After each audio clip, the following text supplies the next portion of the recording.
Welcome back to the channel, everyone. It is November 14th, 2025, and the rut is in full swing. We just arrived at deer camp. So for the next 3 days, we're going to be heading out to the woods, and hopefully we can get a BBD. Okay, y'all, we are in the stand. Out of about an 18-foot ladder stand this evening. And we have about three and a half hours of light left. This area is pretty good luck for me. Shot a nice 8-pointer last year in rifle season out of this spot. Had a few does on top of that. So hopefully something to walk by. I do have a doe tag for this area. So if a nice nanny comes through, she'll be getting an arrow.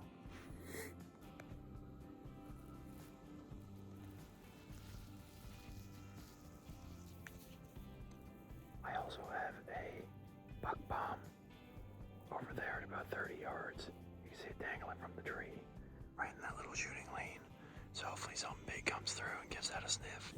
We have about, I don't know, an hour and a half of legal light left. It's 35 degrees, and it just started flurrying on top of me. So no action yet, but hopes are high. Plenty of time left for something to come strolling through. Stay tuned. Okay, unsuccessful hunt number one. I did end up seeing one deer. It had a huge body, but I didn't see any racks, so I'm thinking it was a younger buck. But he was just like 70 yards away plus, and just cruising. I let out a few grunts, but he was not having it. How did the hunt go? That was terrible. There was a mouse crawling near my feet, and I kept hearing it going squeak, squeak, squeak. So we got squeaky mouse down low and uninterested buck up high. At least we weren't skunked.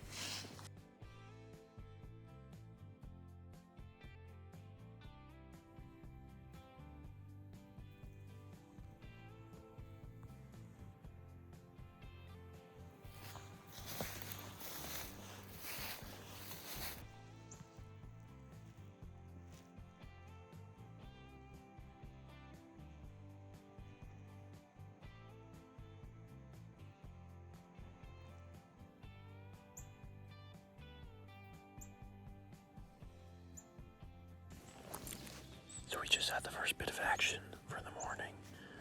The doe came through, a pretty nice sized one. She was just cruising through on the far side of the field, feeding a little bit. She's pretty much just hanging around this little wood patch over here. But it's a good sign and a good thing to have a doe around in the immediate vicinity. Because this time of year, you never know when a buck might catch the whiff of that doe, and then they come running in. All right, we are going out for the afternoon sit of our little excursion here. Getting at it a little late. I have about 2.5 hours of light left, so by the time I get to the stand, won't have to sit too long, which is good for me, but bad for my odds. But got the old, what is that? Got the old compound kitted out. Matthew's tactic, shooting 100 grain mega meats from G5. And hopefully we can send one through a deer this afternoon.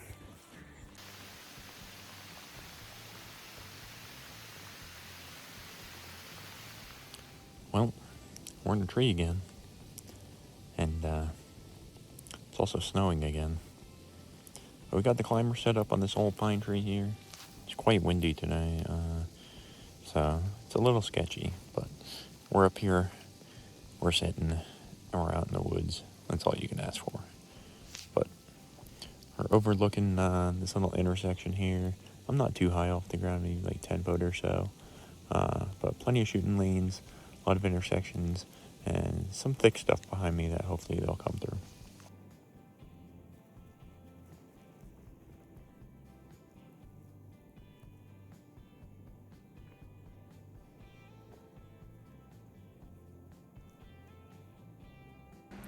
Well, y'all, we didn't shoot anything this morning, but luckily I can drink my sorrows away in the form of chocolate milk. We got all the gear here drying by the wood stove, and hopefully it will be spick and span by the time the afternoon rolls around.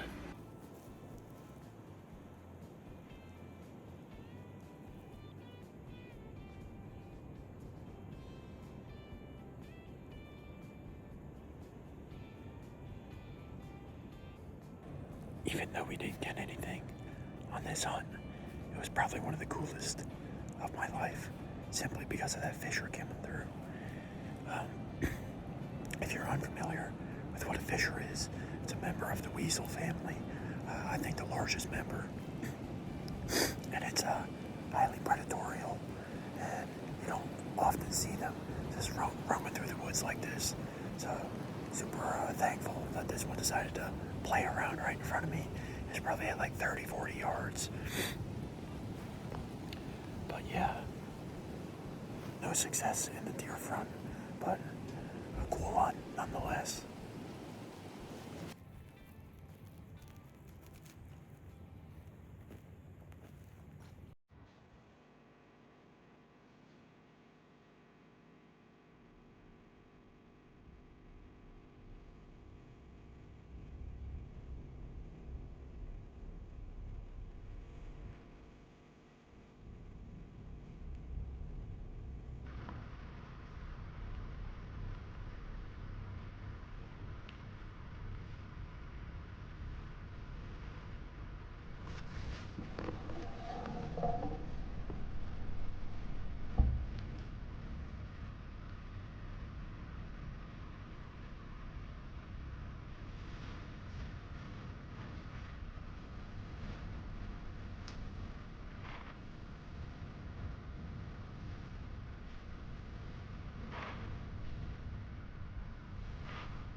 Map.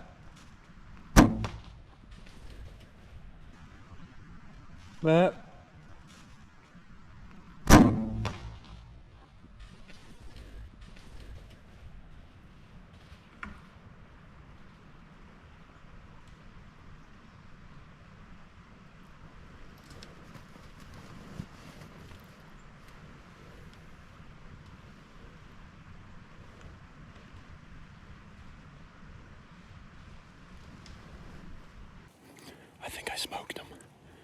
I think I smoked him.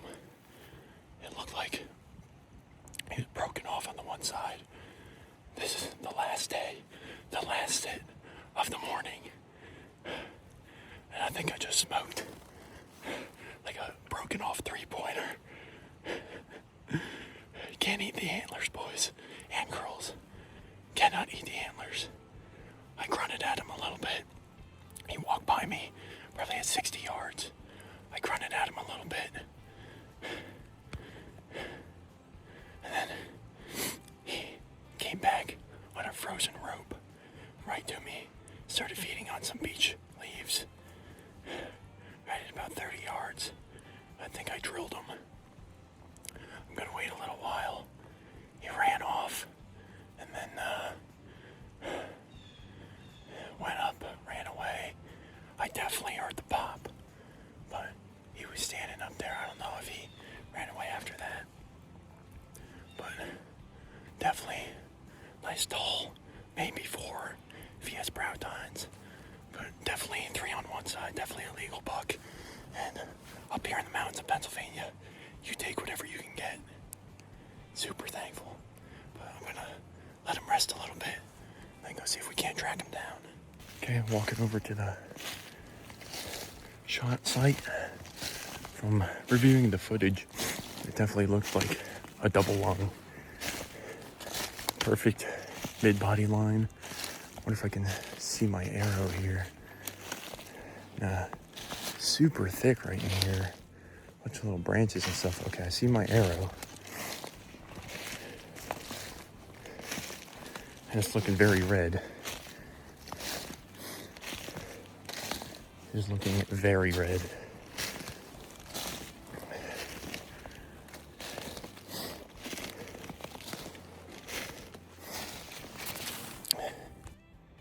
Here's the arrow. Absolutely caked. It's already starting to trees right there, as you can see. A whole bunch of splatter. And our G5 Mega Meat. It's absolutely coated. That one blade is bent, but still got a sticker in the dirt here just for a marker of where the shot site is. Looks like we have another tuft of hair right there, but I'm not seeing any blood yet, which is odd. You can see the tracks going that way, but no blood yet. Okay, it looks like we have our first little drops of blood right here, but that's pretty normal considering that it needs a little bit of time to bleed.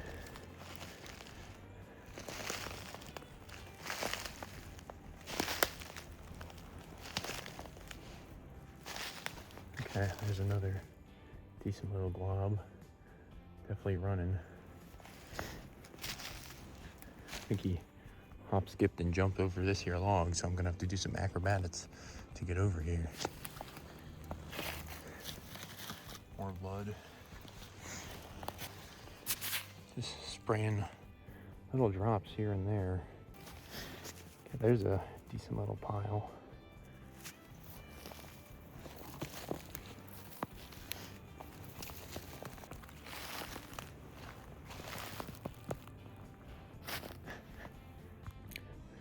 You're not gonna believe it. He didn't go 50 yards. We're gonna keep trailing this this blood, but I can see him dead. He's like 20 foot from me right now. Well, y'all, let's go. First buck with the bow. Couldn't be happier. He's not the biggest, but I am super thankful regardless. What a beautiful morning here in Pennsylvania.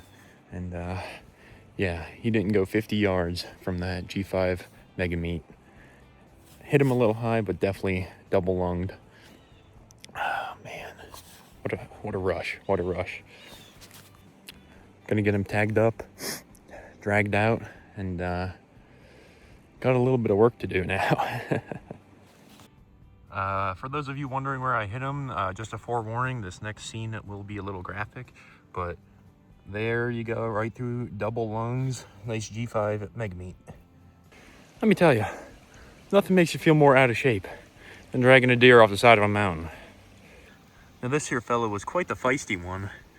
That one's broken off, this one's broken off, that one's still intact, but the complete opposite side completely broken off. And the best part of the whole trip, celebratory chocolate milk. Cheers.